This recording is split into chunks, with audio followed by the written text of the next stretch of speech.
nuo mamos, nuo žmonos. Nedrįščiau. Negrįžti. Galiu patau būti ir nepriimtas. Norėjau kažką paklausti. Jūs norėjau. Aš norėjau paklausti, kaip su tais kompais ir telefonais. Palaikai dirbti, tai čia mes nereikia šiandien sudėti. Vis tiek pradedi, tu kažkiek pasakyti ir tą kritiką ir tas visas... Kodėl mes einam... Tai toks gražiai kažkaip nesugražiai, tavęs nieks neklauso. Ne, žiūrėk, ir negražiai neklauso. Sutinku. Taip, mes esam su pykčiu iš karto į vaikus. Mes pykstam ant to, kad jie taip elgiasi, bet realiai elgiasi, nes mes leidžiam. Jeigu jie žaidžia kompų namuose, tai yra kažkaip sankcionuojama mūsų. Iš principų, taip. Jeigu jie turi kompą žaidybinį, kaip jį įgavo? Gerai. Seneliai.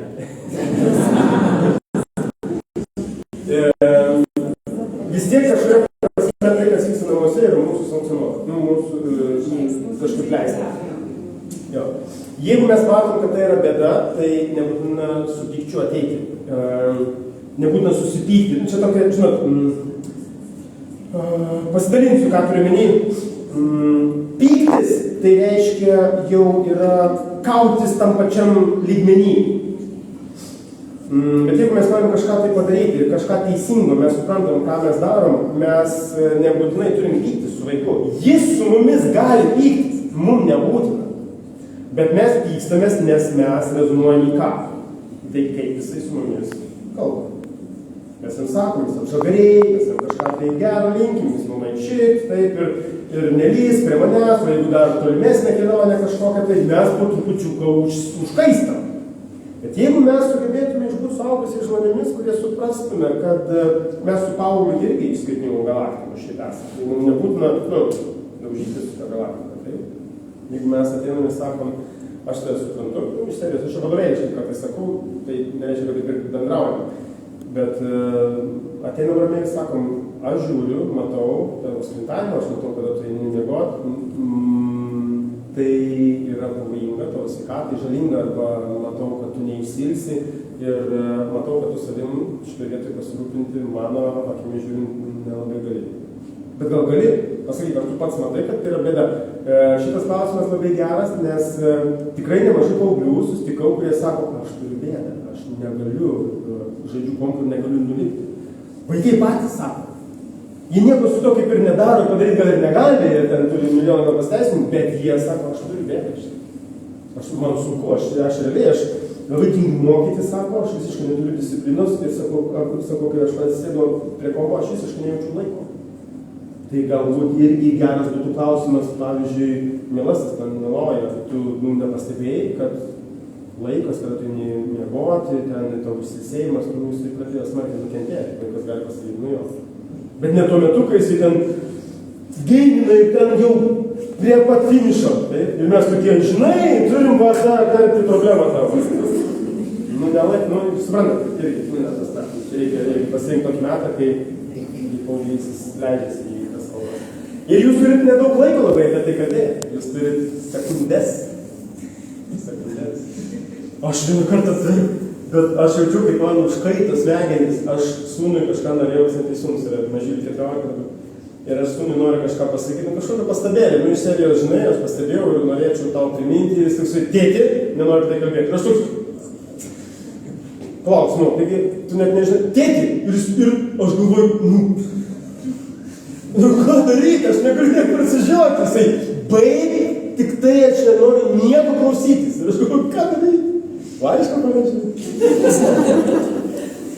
Galvoju, taip to gerai. Atidėsiu. Ir aš atidedu. Aš tiesiog atidedu. Pusvalandžių. Valandos, galbūt kažkokį tai momentą. Bet yra tokių momentų, kuris sakau, sūnau, tu negali išvengti šitą pokalbį. Negali.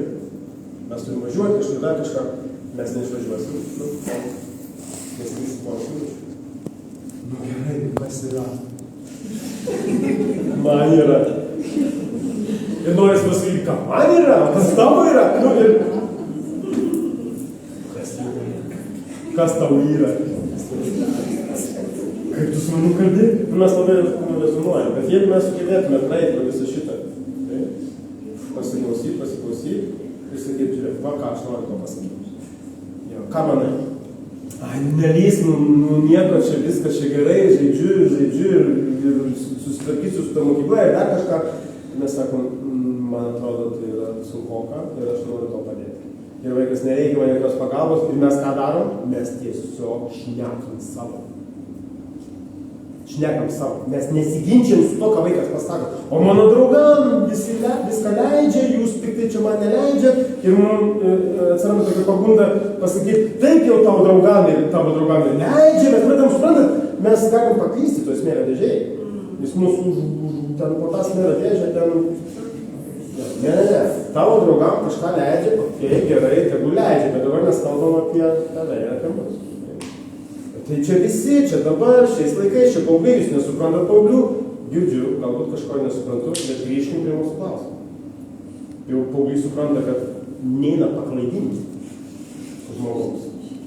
Nes mokytojus labai lengvai vaikai paklaidina, tėvus paklaidina, to visi žinot ant emocijų, susinervina ir vaikas toksai darimais turi tam pasiteisinimą. Dar sako, kodėl jūs su manęs keliat balsą? Man yra pasakoti vėliai, sako, mes net nepakėlėm balsą, realiai. Kažką pasakėm, ko jūs su manęs reikiat? Ir tėvai tokia, mes nereikiam, reikiat. Tu ką čia šneki, reikiat. Ir tėvai tokia, ką daryti? Be proto jums atrodo. O vaikas šovė tos kikozėmis, reikiat. Ir tėvai iš karto pasiklydo. Jie iš karto pradėjo teisinti, mes gi nereikia. O tuo metu galima išlaikyti ramybę ir sakyti, gerai. O dabar paklausyk toliau. Praeinam. Mums čia labai neramu, labai nepaprasta. Jūs norėtumės? Taip, aš norėjau paklausti, dėl pradinukų, jeigu žmogui yra 7 metai, tai reikia tuomet, kas labai keičiasi. Apie ką?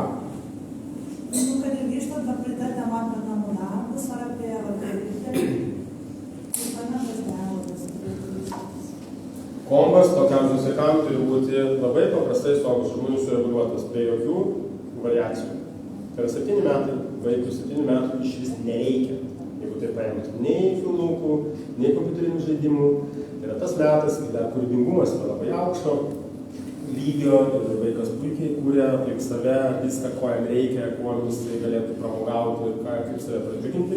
Ir jeigu vaikas ateina jau, aš nežinau, ko veikti, man nuobodu, dažniausiai taip sako vaikai, kurie turi patyrimo, filmukų, kompiuterinių žaidimų, nes mes, greičiausiai, jūs niekados pas tėvus neįdavom, nes neturėjom patyrimo jokio, kad tėvai galėtų mums kažką tai duoti, nes jie nieko negalėjo mums duoti. Nieko. Špygą tik tai taupoti. Prašant kažko, tai eilinį kartą aš turbūt nieko neveiks, bet būna situacijų, kad pradeda kažkas skraidyti. Skraido apgalvotai, nedūžtantis daiktai ir, aišku, dažniausiai tada trūksta kantrybė. Kiek metų? 12. O skraidė į jūs? Ne, tiesiog kambarį. Tokioj vietoje ar nereaguot, ar pasisodinti ir kalbėti, kaip koks teisingiausias būtų poreikis. Iš tiesų tai yra emocija, yra interpretacija situacijos, emocija ir elgesys. Ar šeimoje kada nors jis matė, kad kažkas kažką metė? Jeigu matė, tai vaiko elgesys jam pačiam atrodo tiesiog normalus, nes taip šeimoje vyksta dalykai. Jeigu nematė, gali būti jo paties toksai elgesys atrastas, susikurtas, kaip emocijos toks išveikimas motorinis. Ką su tuo daryti, mes galim pasakyti, mažiem vaikam mes taip sakom, mažiem, 12 metų, čia net tas amžius, bet mažiem vaikam sakom, tu gali pykti, bet negali muštis, negali mėti daiktų, ten žaisti, žaloti, taip toliau. Ir jeigu mes matom, kad tas savikontrolė jinai vystosi, po truputėlį mes galim pamatyti, kaip vaikui sakydami, mes matom, kaip vaikas jisai nori mesti, bet nemeta, taip nori trenkti, bet netrenka. Aš prisimenu tokį epizodą, man taip įstrigo, kaip mažylis mano, neprisimenu, kiek ten metų jam buvo, kai jisai norėjo trenkti, bet tik man prieš nosį, va taip pat. Bet, Nu, veikia smegenys, matau, kad o aš toksai atstoviu, tai galvoju, nu, kas čia bus. Iš tiesų, mes su vaiku galim šnekėti, kad tu gali pykti, bet daiktų mėtymas nėra priimtinas.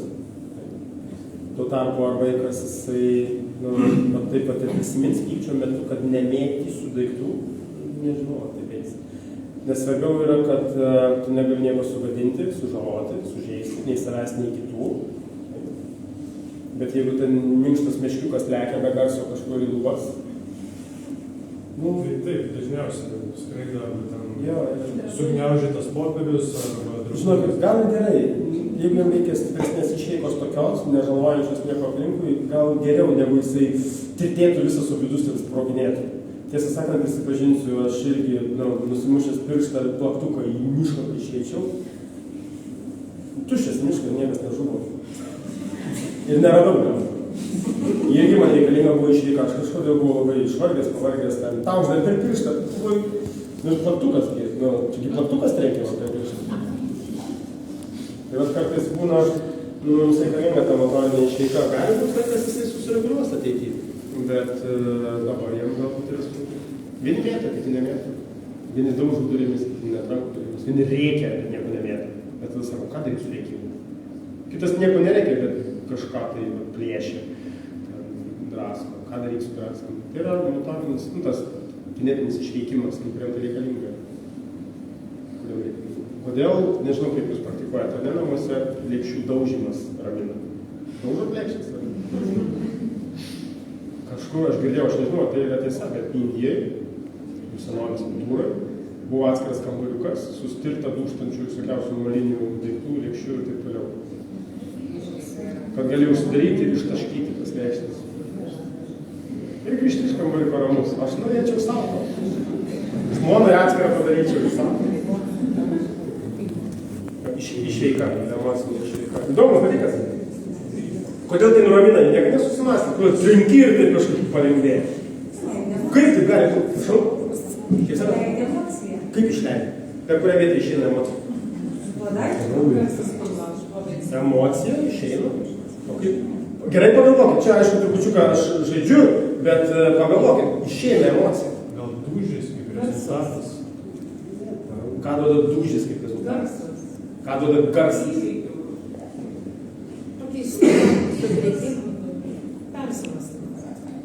Nepersimastymas. Rezonansas gal kažkaip. Rezonansas gal kažkaip. Bet ką jisai duoda? Tiesiog nukreipta. Mes reikia sakyti iškraunu. Ateinu į sporto salę, išsikraunu, pravedinu galvą, emocija susivedina. Galva nefotkė, niekas nesivedina. Manau, kad emocija nėra vėjelis. Bet emocija ne tik galvoja, tik jinai ir kūne yra, tai jeigu tu iš kūno išveiki ją, tai ir iš kūno išsilaisvina. Kas įsilaisvina?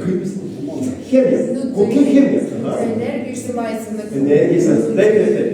Įtampa atsipalaiduoja. Išsitraukia, kad tu iš... O kodėl mes negalime padaryti? Galime, kad padaryti. Endorfinai ir dopaminas. Įtampa staigi raumenų, išsiskiria endorfinas. Žinai, kas yra endorfinas? Endogeninis morfinas. Vidinis morfinas, nuskausminamasis. Jis vaidinanti šitą tokią priemonę. Smegenys pulsuoja chemiją, labai stipria chemija. Ir mes tokie palengvėję. Kodėl palengvėję? Nieko neišvedinom. Tiesiog smegenyse chemija. Sportas, kodėl sportas tai padeda? Fizinis krūvis lemia raumenyse pažeidimus tam tikrus ir organizme išsiskiria endorfinai. Tam, kad neskaudėtų, nes endorfinai yra energetikas. Ir viskas, nes po sporto laikų. Kas bėgiojat? Bėgiojat kas nors? Turiu menį ne iki. Gali būti, kad ir šaudymas taip pat. Gali poveikį daryti. Pavyzdžiui, atšaudykit be ausinių ir pašaudykit su ausinėmis. Ir poveikis gali būti kitoks. Šalia to, kad atkursit. Gali. Tai yra poveikis įspūdžio, garso, vaizdo, skirtingais kanalais. Mes gaunam stiprius dirgiklius, kad išsiskirtų medžiagas. Nes jeigu tos medžiagas neišsiskirtų, tu daužyk tas lėkštis, kaip nori, niekas nesidaro. Aš tokių tam pačiam nereikia. Tai yra medžiagas iš tiesų, niekas nesivedina. Ir jeigu bėgioja kažkas daugiau negu 10 km, pavyzdžiui, tai, nežinau, ar bėgioja, bet jeigu jie bėgioja, jį po 10 km sustojus, jaučiasi svaigimas, malonus, sunešimas. Kodėl bėgikai tokie betračiai bėgai, ultra bėgai, maratonus bėgai? Narkoma? Endorfiną kubilais semia. Aš visada, pavyzdžiui, jeigu aš pasibėgu po 15 km, aš realiai atsinešęs valandą. Valandą būna atsinešęs. Nu tikrai, bet jaučiasi tas toks, nu visiškas lengvumas, laisvumas, nu, tokia lengva. Va, eketė, bam, iš karto. Jo, irgi po eketės tas būna. Jeigu žmonės po eketės niekada nesusarga. Niekada nesusarga. Susarga vėliau.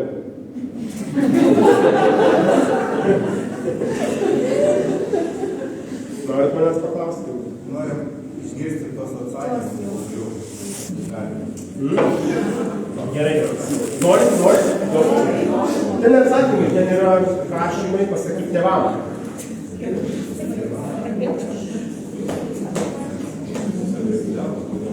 O dar kol ieškot, galim pasakyti, kaip pavyzdžiui yra tas aukštas slenkstis ir žmogus gerai, kur vienas neįsiu ateina, o kuris negali peržengti tas slenkstis. Tai kas su tokiu daryti?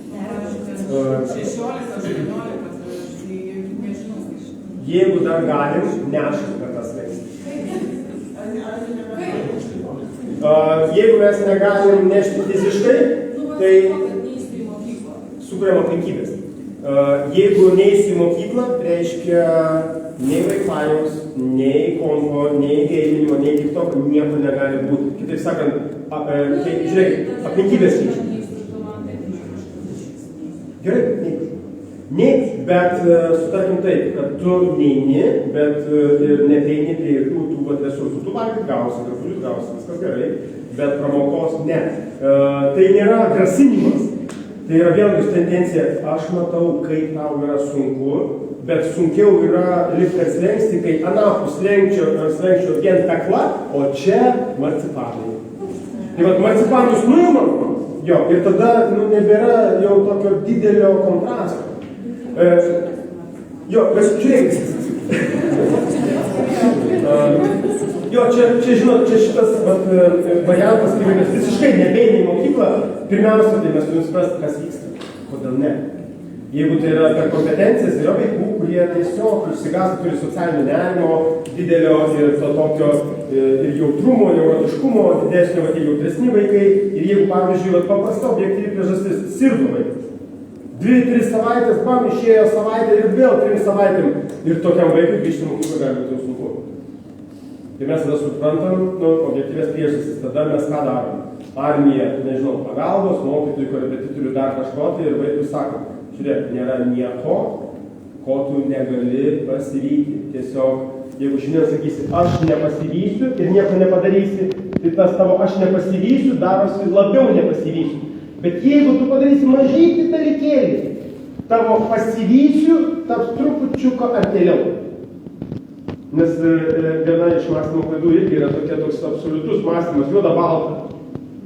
Ar aš galiu dabar pasivyti? Negaliu. Reiškia, velniop viskas ir nieko čia nebus. Ne, jeigu padarai mažą žingsniuką, jau kažkas bus. Jeigu dar mažą žingsniuką, dar kažkas bus. Tai reiškia, jeigu tu atsilieki, pavyzdžiui, 3 mėnesiais, jeigu atsilieki nuo kažko, tai tu per 3 mėnesius nepasivysi, tu vysies 5 mėnesius galbūt. Bet jeigu darysi žingsnelius, didesni žingsneliai, pasivysi greičiau. Mažesni žingsneliai, gerai pasivysi po 7 mėnesių galbūt. Bet žingsnelis, tai reiškia, vaikam mes sakom, tau nereikia pasivyti šiandien. Tu šiandien perskaityk vieną puslapį. Tai čia objektyvios priežastys. Kitos kokios yra, jeigu visiškai ten maištas, beprasmybė, nusibodo, įkylėjo, viskas, niekur aš neisiu, tai tikrai neturėtų būti pramogos. Nes žmogus neturi gauti pramogos, nes gaunamas pramoga, jisai ten tiesiog pakimba. Jis gauna kompensacijas, patiria stresą dėl to, kad neina, jį visi spaudžia, kur tu esi, gerovės komisija, tai dar kažkas, tai visi ten skambino varpais, tai atveju vadyba gali prasidėti, jeigu mokykla sakys, palaukit, kur vaikas nepriežiūras. čia nebaisu smarkiai, bet nemalonu labai. Labai nemalonus tie tokie atvejai. Ir vaikui tada nuo to streso jam reikia ko? Jam reikia labai didelės kompensacijos. Tada jisai tiesiog pradingsta kaip kompa, pavyzdžiui. Tai mes neturim leisti pradingti tenais. Tada, aišku, ten sproginės visi saugikliai. Bet jeigu su vaiku įmanoma kalbėtis, mes jam sakom, žiūrėk, mes viską galim atstatyti, pasišnekam, mes galim susiorganizuoti, mes galim, niekas tavęs nespaudžia, niekas nevaro tavęs kažkur ten į kampą, tiesiog pažiūrim, ką galim padaryti, bet reikia šį bei tą daryti. Nes jeigu nieko nedarysim, tai ką tu darysi? Aš niekur neįsiu, nesimokysiu ir kompu nežaisiu, sėdėsiu namie. Ir kartais, žinot ką, gerai. Ir sėdi vieną dieną, sėdi kitą. Suprantat, kaip grasinimas skamba klaikiai. Mums norisi iš karto tą grasinimą, kažką su juo padaryti, kad kažkaip įspręsti, bet palaukime. Gal reikia, kad įvyktų dalykai ir jie tada patys pakiša mintį, ką toliau daryti. Nes gerai, dieną, antrą neini į mokyklą, niekur neini, ką tu gerai. Kompo nėra, telefonų, kaip sakyti, aš negaliu tau duoti interneto, Wi-Fi, dar kažką tu neprieini prie TikTokų, prie bendravimo jokio, kažkur gali po mokyklos draugai susitikti, bet apsunksta labai smarkiai. Ir aš nežinau, čia geras kelias, čia yra toks kvepia represija kažkokia, tai klaikus šitas kelias. Bet galbūt gelbėjant žmogų nuo prakrūties, kur tu nueisi. Jeigu tu nenori mokytis dar kažką, gerai, tai tada kelinta, 10 klasė galėti į profesinę, į profesiją kažkokią. Būna vaikų, kurie atsiklaiduoja. Jie sako, nieko aš nenoriu, nieko man nereikia, aš noriu eiti, remontuoti mašinas ir aš nieko gyvenime daugiau čia nesiruošiu ten į profesūrą kažkokią taikyti. Gerai, jeigu vaikas turi tų intelektinių pajėgumų aukštesnių, net jeigu nueis remontuoti automobilių, vis tiek jis ten netilps. Jis judinsis ir žiūrėk, taps vyrmeistru, po to vadybininku, po to direktorių ten pastums kur nors, po to išeis savo verslą sukurs. Žmogus, jeigu turi resursų, jis netelpa. Tiesiog tu ką nori daryk, tu būk elektriku. Žmogų remontuoji butus. Šneki su juo, tai tu gali apie Nyčės požiūrį su juo pasišnekėti. Filosofų, ta prasme, žmogus, aš nesuprantu, o ką jūs teikit gyvenime, aš butus remontuoju. Kaip tai? Žmogus tai daro, bet jis netelpa į tai. Jis daro kitus dalykus, bet iš butų remonto jis ir gyvena. Kažkas tai kūrą vairuoja, kažkas dar kažką daro, bet matus, kad netelpa. Ir kai kurie netelpa ir išeina iš vairuotojų, iš elektrikų, išeina į kažkokius kitus vandenis. Tai, kaip sakyt, nebent būna žmonės, pastringa, gali daugiau ir jie frustruoja, dirba ten kokį, kažkokį tai paprastutį darbą, bet galva sproginėja. Bet anksčiau ir vėliau būna žmonės, žiūrėk, mes girdim, tai išėjo iš perspektyvaus darbo ir kaip šovė kažkur kažką, tai pradėjo ten siūti, gaminti, lipdyti, kepti. Arba jis baigė ten profesiniai kažką, o turi dabar aukštų technologijų kompaniją ir galvoju, kaip? Kokiu būdu? Kokiu technologijų? Medinių ratų gamybos? Kokią technologiją? Tai netelpa būdas žmonės. Tai labai daug priežasčių gali būti, kodėl vaikas užsikirto, neįsiu. Taip gali būti. Bet tai dar nereiškia prakrūties visiškos. Tai dar nereiškia. Kad ir kaip būna baisu žiūrėti vaikai, galvom, tai kur tu eisi. Bet čia irgi labai svarbu žinoti, koks momentas yra su to, kur tu eisi. Kad neužstriktų namuose. Kad tikrai eitų. Kad vaiką paskatintume, kaip sakyti, tu nenorėjai mokytis, nenori to, nenori dirbti, nenori dar kažko savo, bet tau laikas išeiti iš namų.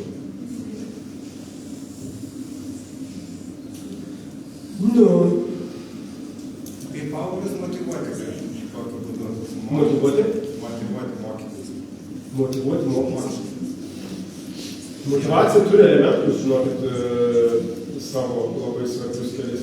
Nežinau, ar čia man pavyks atsidaryti ar nepavyks, aš kažkaip tai. Aš turėjau telefoną, bet telefoną reikėjo telefoną ir pasimtis mažinti. Motyvacija turi keletą elementų.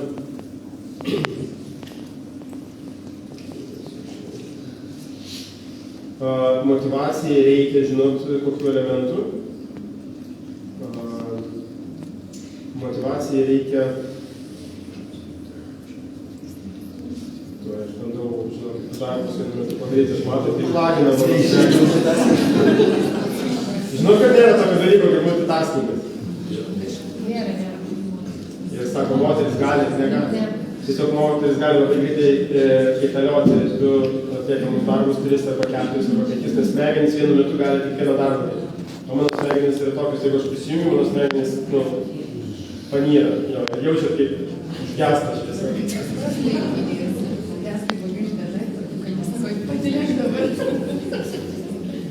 Nežinau, aš turėjau tos raštus. Aš pasinaudodamas progą, čia šitą temą yra neįsimema, tai antradienį irgi šitoje pačioje salėje 18 valandą atvažiuoja neuromokslų daktarė Laura Liučkaitė ir irgi pristatys naujausias psichologijos ir neuromokslų žinias apie paauglių elgseną.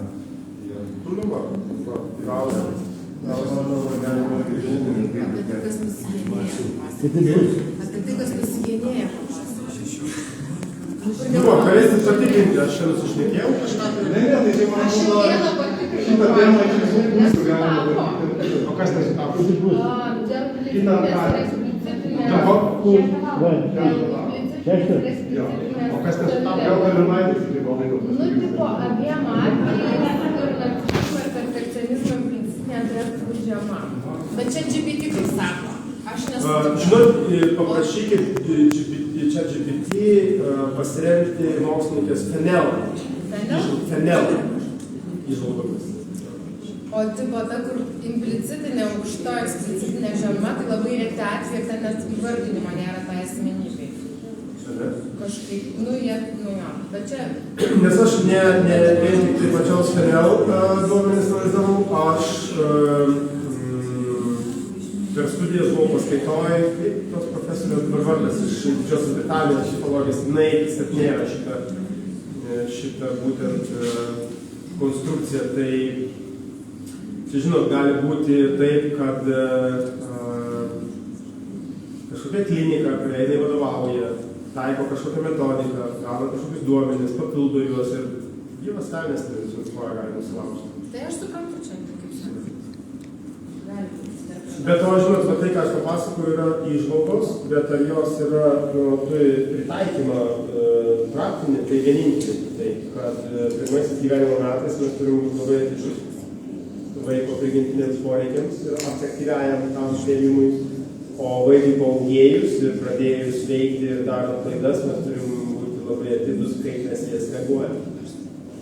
Ir ką mes kuriam, kaip mes kuriam, kokį kuriam vaiko tą savivaizdį. Aš turbūt apie tai pasakausiu. Kaip man sunku, žinokit, yra rasti tus daiktus. Ir kodėl taip sunkiai sekasi. Laiškai. Bandom dar minutę paieškoti, gal pavyks.